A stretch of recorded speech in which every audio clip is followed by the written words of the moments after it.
This lesson is to teach you how to create a beaded trim, which is also going to be turned into a brush in Adobe Illustrator. So you can see that many different beaded details like here can be cut and sewn onto a any kind of garment you want. So in this case, I'm putting it on a sheer skirt dress CAD that we did in an earlier lesson. And this is going to be your particular design of beaded trim.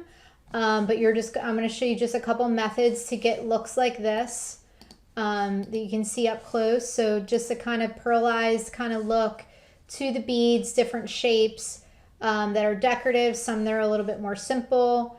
And then you're going to apply to your dress CAD or in future assignments, any CAD that you want to add this beaded look to. So it gives a nice little decorative, ornate look to your CAD, and let's get started. Super excited to teach this lesson. It's got a lot of fun tools and some things to work with. So the things you're going to first do is you're going to draw this more simple beaded trim right here. You're going to draw using the ellipse tool. So underneath the rectangle tool is the ellipse tool. And you're going to make sure that you have a no fill color and only a stroke color. So let's do window stroke for a black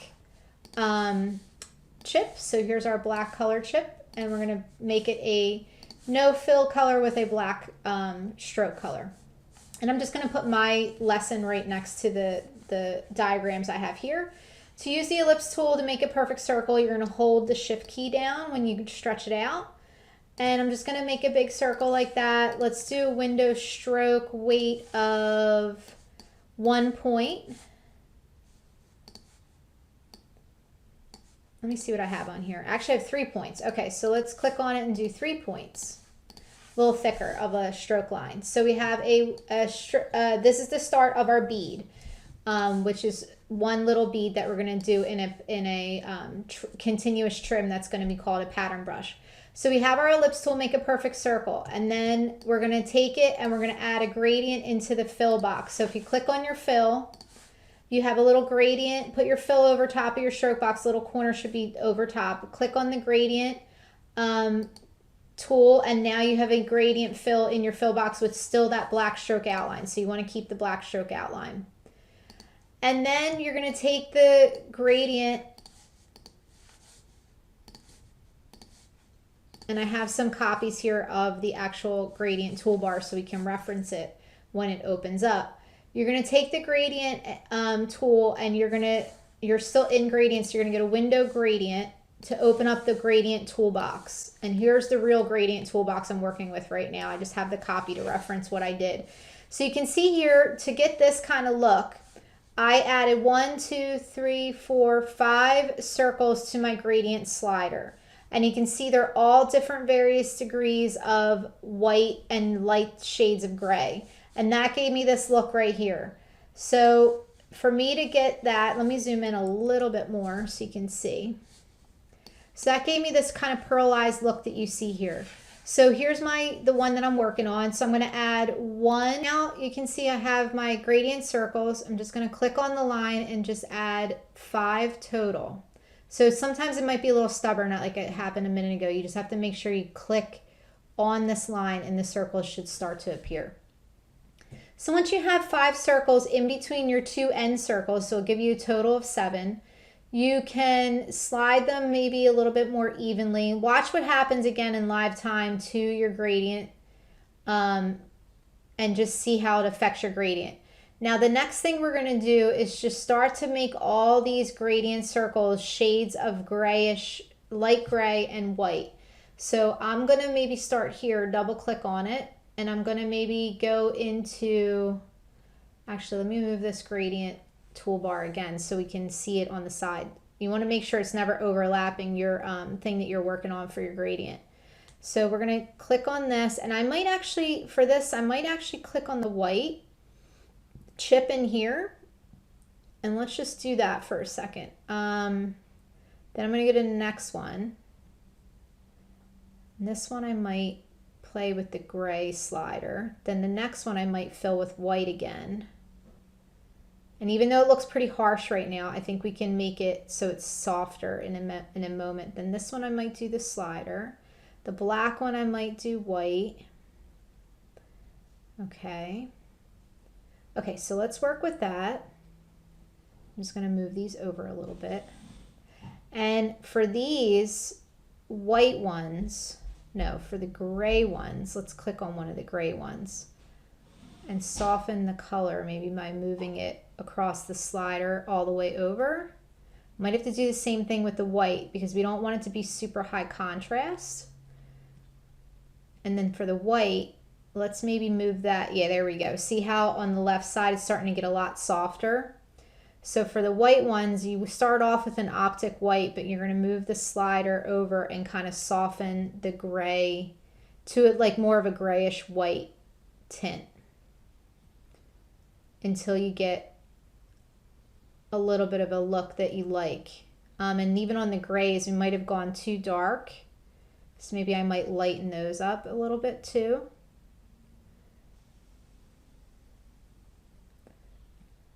Okay, and then we can kind of move the slider across a little wider in some areas. Even here, these little diamonds, watch what happens when I move the diamonds over. See how that affects your gradient. It actually could just make the areas a little bit wider of the gradient, which you might like as well. So start playing with that until you get a good look. Move the circles over, play with the colors, and kind of get a pearlized look here. And then we're going to do the same thing here on the stroke. We're going to add that same gradient. So the gradient here on the down here became the same gradient that's inside the circle. So your stroke is also a gradient. So you might have something that kind of looks like a whitish bead. And again, we can play with all these colors. Mine's not looking super white today, but I can play with just going back to the original white and playing with the sliders here to kind of get a softer coloration, because I think maybe some of my grays are a little bit too gray.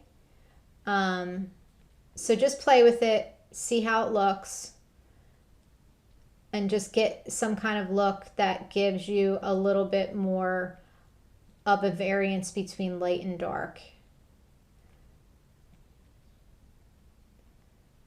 Okay, that's starting to look a little bit better, but do the same thing here with your stroke line as well. So here's my pearl bead that I did. So it's going to take you a little while to kind of work through the gradient circles and get that shade, that tone that you like. But this is my pearl bead, the one bead that I did. And in order to make this a brush, which is what I'm trying to do right here, in order to make this a brush, I can't just click and drag it into window brushes. So let's open up window brushes. I can't take this bead as it is with gradient and just click and drag it into window. It won't let you do it. It don't even show up. This is the one I did earlier, but if I tried to click this and drag this in, it won't let you do it.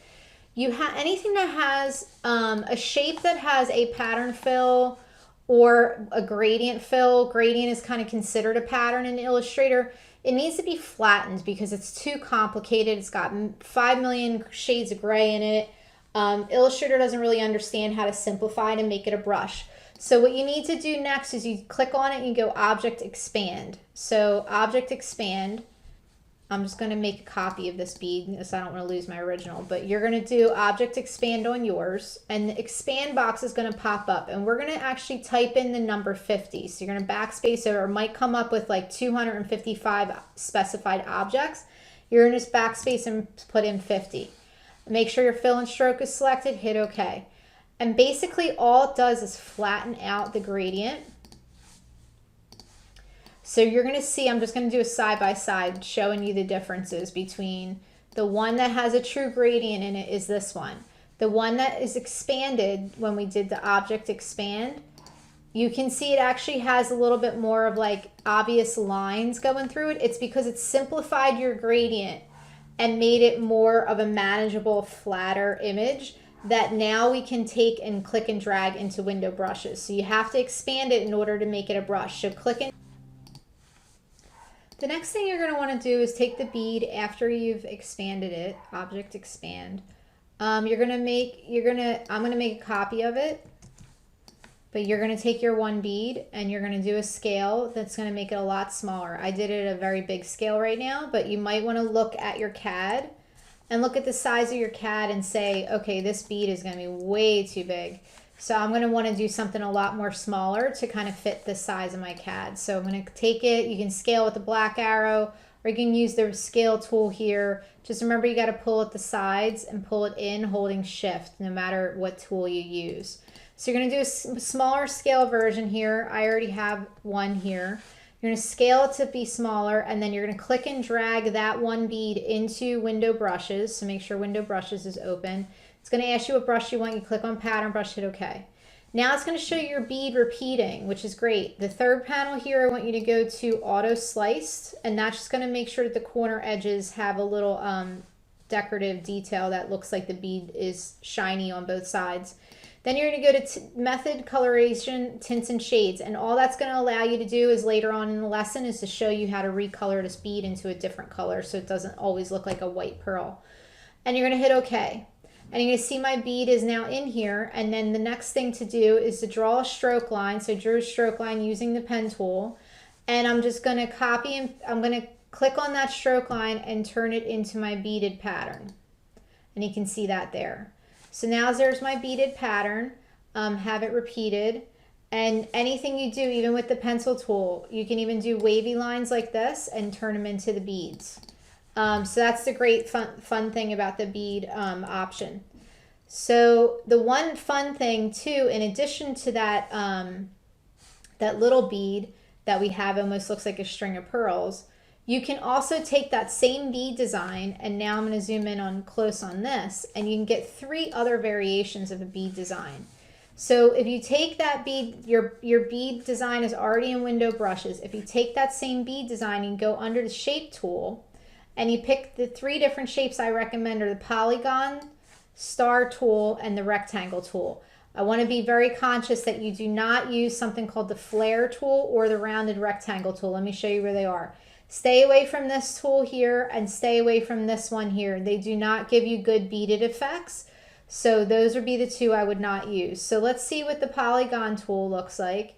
So if I click on the polygon tool and I just make a polygon, and then I click on my beaded detail, you can see that starts to happen. Now watch what happens if I start to scale it smaller, things like this happen. You know, it's got a different look to it, so you can make beads that look different like this. My little polygon turned into something like this when I started to play with the scale of it. It just started to turn. For some reason it's turning into something else different today. But then you go into the star tool and you can do the star tool with the bead, and that turns into something. My bead also turned into something like this when I did it smaller scale. So now it looks like I got a whole nother bead design. So you can play with these and see what your computer comes up with under these, because for some reason I'm getting different bead designs than I got the other day. But that's cool. So play with it, scale it, you know, mess with it a little bit here, see what kind of bead designs you get from that, and then apply it to your dress. So what I did here is I started to add, and I made all of them very smaller scale to fit my dress, but I added the beaded detail here, and you do your own particular design, ornate design. Added a stroke line here, which I just drew with the pen tool, and then I turned it into the bead. And then I started adding random little beads that I created with the shape tools. In some places, this is a stroke line. These are just random beads that I placed. Then I added a few down here. Whenever you get a little cluster that you like and you know you want to repeat it on the other side, just group them all together. And I might actually suggest that before you draw these beaded details on your dress, to lock your dress. Your dress is grouped by itself. So if you lock it, object lock selection for a minute, draw your beads over top of the dress so that you don't accidentally grab on something on the dress design and mess it up. So when you're putting beads on top. And then one thing I want to show you, there's a shortcut key that if you ever wanted to copy and paste something, whether it's a bead design or whatever, if you wanted to do a copy paste instead of doing Command C, Command V, there's also the option of holding the Option key down for Macs.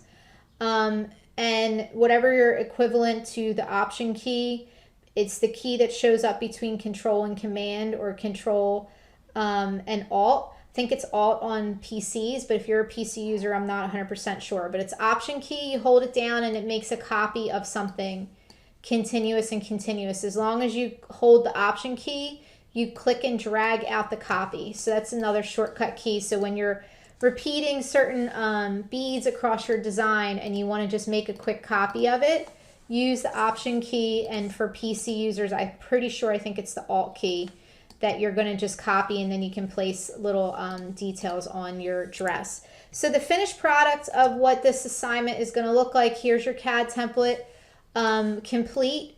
For this assignment, it's going to be CAD number 5, sheer skirt dress with beading is your description. You are going to have one stroke line that's going to show your beaded trim, and if you did any of those other ornate trims using the shape tools, I want to have a little cluster of what each shape turned out to look like for you, because that's additional beads. And then use all those beads that you created and use them on your actual sheer skirt design with your front and back view, and then your name and your date.